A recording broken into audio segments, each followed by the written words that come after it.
Hello future doctor, welcome to info centre. আজকে এই ভিডিওতে আলোচনা করব অত্যন্ত গুরুত্বপূর্ণ বিষয় নিয়ে, অর্থাৎ যে কারণে তোমাদের এই যে কাউন্সেলিং স্থগিত হয়ে গেল সেই বিষয়টির উপর আজকে আলোচনা করব। যে ওবিসি মামলার কারণে তোমাদের কাউন্সেলিং পিছিয়ে গেছে, সেই ওবিসি মামলা নিয়ে আজকে আলোচনা করব। অর্থাৎ এই ওবিসি মামলাটা কেন শুরু হয়েছিল, এই ওবিসি মামলাটা চলাকালীন কখন কখন অর্থাৎ কলকাতা হাইকোর্টের কী রায় ছিল, তারপর থেকে সুপ্রিম কোর্টের কী রায় হলো, অর্থাৎ শেষ পর্যন্ত এখন কি স্ট্যাটাস আছে এই মামলাটির, কবে পরবর্তী নেক্সট শুনানি আছে সেটা যেমন আলোচনা থাকবে, এবং সবশেষে এই ভিডিওতে আলোচনা করব নেক্সট কবে থেকে তোমাদের কাউন্সেলিং পুনরায় শুরু হতে পারে। তো এই ভিডিওটি একদম স্কিপ করবে না, শেষ পর্যন্ত দেখার অনুরোধ রইল। ওকে ডিয়ার স্টুডেন্ট, এই যে তোমাদের কাউন্সেলিং যেটা পোস্টপোন হলো বা স্থগিত হলো, যার কারণে 11,178 স্টুডেন্ট অ্যাফেক্টেড হলো। অর্থাৎ রাউন্ড ওয়ানের জন্য 11,178 স্টুডেন্ট যারা রেজিস্টার করেছিল কাউন্সেলিং করবার জন্য, যেহেতু তাদের যে এই যে কাউন্সেলিং প্রসেস যেটা স্থগিত হয়ে গেল, তার কারণে এই 11,178 স্টুডেন্ট কিন্তু অ্যাফেক্টেড হলো, অর্থাৎ সরাসরি অ্যাফেক্টেড হলো। এরপরে তো round 2, round 3 stay vacancy round সেগুলো তো আছেই। এখন কি কারণে এত বড় সিদ্ধান্ত, কি কারণে এই যে তোমাদের কাউন্সেলিং যেটা পোস্টপোন হলো বলতে পারো, বা যেটা সাসপেন্ড হলো, তার মেইন কারণ হচ্ছে কি বলা হয়েছে, মেইন কারণ হচ্ছে legal dispute regarding OBC reservation and a pending court verdict. অর্থাৎ ওবিসি রিজার্ভেশন ঠিকঠাক মতো মানা হয়নি, এইটা নিয়ে একটি মামলা হয় কলকাতা হাইকোর্টে। অর্থাৎ ফাইনাল যে ভার্ডিক্ট কোর্টের সেটা পেন্ডিং থাকার কারণে এই যে তোমাদের যে কাউন্সেলিং সেটা পোস্টপোন হলো। আজকে আমরা এই ভিডিওতে ডিটেলস জানবো যে অ্যাকচুয়ালি ওবিসি মামলাটা কি, কেন ওবিসি মামলাটি হয়েছিল। তো আচ্ছা, এই যে রাউন্ড ওয়ান, এই রাউন্ড ওয়ানের রেজাল্ট এটা কিন্তু কালকে অর্থাৎ 20 তারিখে তোমাদের আসার কথা ছিল। অর্থাৎ সিট অ্যালটমেন্ট যে রেজাল্ট সেটা 20 তারিখে আসার কথা ছিল, এবং 21 তারিখ থেকে তোমাদের যে অ্যাডমিশন প্রসেস সেটা কিন্তু শুরু হওয়ার কথা ছিল প্রথম রাউন্ডে। অর্থাৎ প্রথম রাউন্ডের জন্য 21, 22 এবং 23 এই 3 দিন ধার্য করা হয়েছিল তোমাদের অ্যাডমিশনের জন্য। যদিও সেটা সম্ভব হতো না, কারণ তোমরা জানো যে এমসিসি তাদের যে অ্যাডমিশন প্রসেস অর্থাৎ অ্যাডমিশন ডেট সেটা কিন্তু এক্সটেন্ড করেছে, অর্থাৎ 18 তারিখ থেকে 22 তারিখ পর্যন্ত করেছে। তাহলে 22 তারিখ পর্যন্ত যদি এমসিসির অ্যাডমিশন থাকে, তাহলে 23 তারিখ অর্থাৎ একদিন ডাটা শেয়ারিংয়ের জন্য ছিল, অর্থাৎ 24 তারিখের আগে কোনো অবস্থাতেই তোমাদের কাউন্সেলিং শুরু হতো না। ঠিক ইন বিটুইন এর মাঝখানেই চলে এলো একটি আর্জেন্ট তোমাদের নোটিশ, যে নোটিশটা তোমরা জানো। অর্থাৎ এই নোটিশ নিয়ে কালকে একটা ভিডিও আমি করেছি, এবং তোমরা বিভিন্ন সোশ্যাল মিডিয়াতেও এটা তোমরা দেখতে পেয়েছো, যে এই আর্জেন্ট যে নোটিশটি ছিল এটা 18/8/2025 এটা রিলিজ করেছে। এটা এখানে বলা হয়েছে যে 2025 counselling of admission process of MBBS এবং BDS kept in abeyance till further order.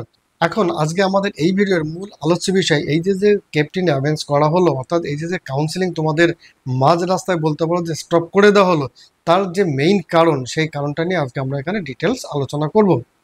এর মেইন যে কারণ সেটা এসে বলা হয়েছে যে এই যে ওবিসি রিজার্ভেশন, এই যে ওবিসি রিজার্ভেশন, এই ওবিসি রিজার্ভেশনটা সঠিকভাবে মানা হয়নি। এইটা মেনে কলকাতা হাইকোর্টে একটি কেস হয়। এখন কেন মানা হয়নি সূত্রপত্রটি দেখো। অ্যাকর্ডিং টু সেন্ট্রাল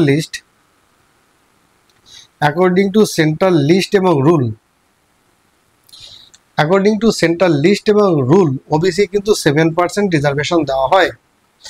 হয়রাজ আমাদের স্টেটে কিন্তু 17%-এর ওবিসি রিজার্ভেশন দেওয়া হয়। ওবিসি বির ক্ষেত্রে 7% এবং ওবিসি এর ক্ষেত্রে আরও 10%, যেটা আমাদের স্টেটের ক্ষেত্রে লাগু ছিল বা চালু ছিল। আর এখানেই সূত্রপাত হয় এই যে রিজার্ভেশন পলিসি যে ভায়োলেট করা হচ্ছে সেইটার মূল সূত্রপাত এখানে হয়।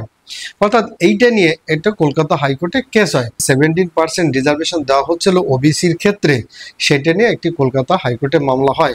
অর্থাৎ এই মামলাটির কারণে ডাইরেক্ট কলকাতা হাইকোর্টের ইন্টারভেনশন হয়। যে সমস্ত আন্ডার গ্রাজুয়েট কোর্স চালু হওয়ার কথা ছিল সেটা তো অলরেডি পোস্টপোন হয়ে আছে। বিশেষ করে ওয়েস্ট বেঙ্গল জয়েন্ট এন্ট্রান্সের রেজাল্ট এখনো কিন্তু পাবলিশড হয়নি বা বের হয়নি। এছাড়া বিভিন্ন কলেজে অর্থাৎ আন্ডার গ্রাজুয়েট কোর্সে যে সমস্ত অ্যাডমিশন প্রসেস সেটাও কিন্তু এখনো পেন্ডিং রয়েছে। তারও মূল কারণে রয়েছে এই OBC reservation. Okay dear student, তাহলে আমরা এখন দেখে নিই যে এই যে ওবিসি সার্টিফিকেটের উপরে কলকাতা হাইকোর্টের কী রায় ছিল।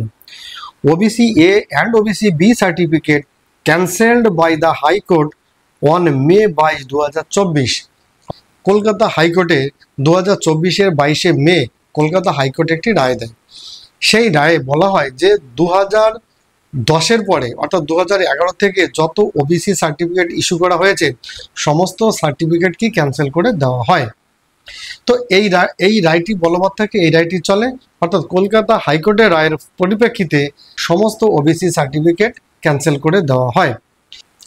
ওই রায়ের আরেকটি ক্লজ যেটাতে বলা হয়েছিল যে যারা ওই ওবিসি সার্টিফিকেট নিয়ে 2024 সাল পর্যন্ত যারা সার্ভিস করছে বা বিভিন্ন পরীক্ষার জন্য ইতিমধ্যে অ্যাপ্লিকেশন করেছে বা those who are in under process, তাদের ক্ষেত্রে বলা হয়েছে তাদের জন্য ওই সার্টিফিকেট ভ্যালিড থাকবে।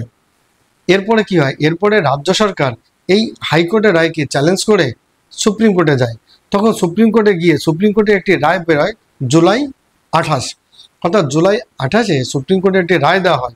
এই রায়তেই অ্যাপেক্স কোর্ট কী রায় দেয়, এই রায়তে বলা হয় এই যে কলকাতা হাইকোর্ট যে রায়টি দিয়েছিল, অর্থাৎ যে অর্ডারটি দিয়েছিল যে সমস্ত ওবিসি সার্টিফিকেট ক্যান্সেল করা হলো, সেই অর্ডারের উপরে স্টে অর্ডার করে দেয়।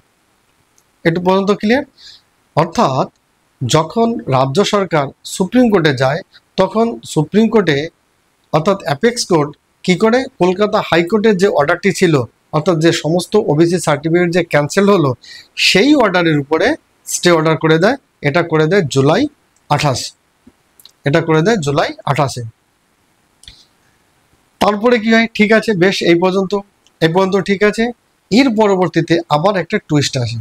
সেটা কি, যখন 1 আগস্ট 7 যখন WBJEE বোর্ড তার রেজাল্ট পাবলিশ করতে যায় তখন এই ওবিসি মামলাটি আবার হাইকোর্টে যায়।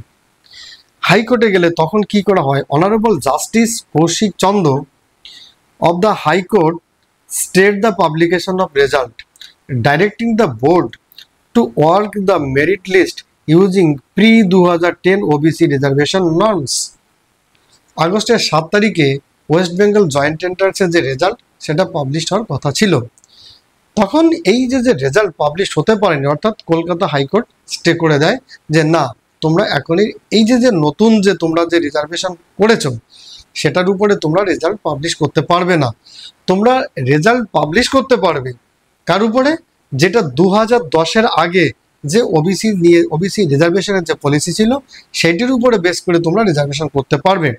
তাহলে এখানেই মোটি ঘুরে যায়। এখানে তাহলে 2010-এর আগে ওবিসি কিন্তু ছিল 7%, অর্থাৎ কলকাতা হাইকোর্ট কিন্তু এই রায়ের মাধ্যমে জানিয়ে দেয় যে যদি তোমরা 7% রিজার্ভেশনটাকে বেস করে যদি তোমরা রেজাল্ট বের করতে পারো তাহলে কিন্তু তোমরা রেজাল্ট বের করবে, আদারওয়াইজ তোমরা রেজাল্ট বের করতে পারবে না। তখন থেকে কিন্তু সমস্ত রেজাল্ট ওয়েস্ট বেঙ্গলের আটকে থাকে, অর্থাৎ এই জয়েন্ট এন্ট্রান্সের রেজাল্ট যেমন আটকে আছে তেমনি আন্ডার গ্রাজুয়েট কোর্সে ভর্তি করার জন্য কিন্তু বিভিন্ন কলেজের তাদের অ্যাডমিশন প্রসেসও কিন্তু এখনও আটকে আছে। অনারেবল সুপ্রিম কোর্টের নলেজ আনার জন্য রাজ্য সরকার আবার সুপ্রিম কোর্টে মুভ করে এবং দ্রুত শুনানির আর্জি জানায়। এই মামলাটি সুপ্রিম কোর্টে ওঠার কথা ছিল 12 আগস্টে এবং এই মামলাটি শুনানির কথা ছিল অনারেবল চিফ জাস্টিসের বেঞ্চে। Honourable chief justice B.R. Gavai and along with other 2 justice honourable justice K. Vinod Chandran and honourable justice A.S. Chandrakar, এদের বেঞ্চে কিন্তু এই মামলাটি শুনানির হওয়ার কথা ছিল 12 আগস্টে, কিন্তু সময়ের অভাবে এই মামলাটি পিছিয়ে দেওয়া হয়, অর্থাৎ রাজ্যের যে এই দ্রুত শুনানির যে আর্জিটা সেটা কিন্তু ক্যান্সেল করে দেওয়া হয়। পরবর্তীতে সুপ্রিম কোর্ট ডেট ফিক্স করেছে সেপ্টেম্বর 9, অর্থাৎ 12 আগস্টের পরিবর্তে যে এই যে ওবিসি মামলার যে কেসটি, অর্থাৎ 12 আগস্টের পরিবর্তে মামলাটির পরবর্তী যে শুনানির দিন সেটা ধার্য করা হয়েছে 9 সেপ্টেম্বর 2025। তাহলে এখন আমাদের সবার চোখ থাকবে যে 9 সেপ্টেম্বরে কি হয়, অর্থাৎ 9 সেপ্টেম্বরে শুনানি কি ফাইনাল নাকি তারপরে আবার ডেট পড়বে। যদি 9 সেপ্টেম্বরে এই যে যদি একটা ফাইনাল ভার্ডিক্ট চলে আসে, অর্থাৎ ওবিসি মামলা যে বিষয়টি চলছে, যদি 9 সেপ্টেম্বরে একটি ফাইনাল ভার্ডিক্ট চলে আসে, অর্থাৎ এই ওবিসি বি এবং ওবিসি এ নিয়ে কত পার্সেন্ট রিজার্ভেশন থাকবে, এটা কি যেমন সেন্ট্রালে চলছে এটা কি 7% রিজার্ভেশন থাকবে নাকি এটাকে 17% রিজার্ভেশন করা হবে, এই বিষয়ের উপর ফাইনাল রায় যদি 9 সেপ্টেম্বরে হয়ে যায় তাহলে হয়তো তোমাদের এই যে কাউন্সেলিং প্রসেস এটা হয়তো 10 বা 11 তারিখে আবার রিজুম হবে। তাহলে এই হলো একটি সামগ্রিক যে ওবিসি যে মামলা চলছে সেটা নিয়ে একটি ডিটেলস আলোচনা বলতে পারো। এবং এই যে মামলার বিষয় অর্থাৎ ওবিসি এ এবং ওবিসি বি এবং এই যে রিজার্ভেশন যে পার্সেন্টেজ, এটা 7% কি 17%, এই সমস্ত বিষয় নিয়ে এই মামলাটি কিন্তু সুপ্রিম কোর্টে চলছে। অর্থাৎ এখন আমাদের সবার চোখ থাকবে 9 সেপ্টেম্বরের দিকে। যদি 9 সেপ্টেম্বরে ফাইনাল ডেট বেরিয়ে আসে অর্থাৎ ফাইনাল ভার্ডিক্ট সুপ্রিম কোর্ট থেকে পাওয়া যায়, তাহলে কিন্তু সেই মোতাবেক অর্থাৎ 10 অথবা 11 তারিখ থেকে তোমাদের যে কাউন্সেলিং যেটা আটকে আছে সেটা হয়তো শুরু হতে পারে। তো ডিয়ার স্টুডেন্ট, এই ছিল এই যে মামলা সংক্রান্ত একটি বিস্তার আলোচনা। তো তোমরা সবাই ভালো থেকো, সুস্থ থেকো। Thank you.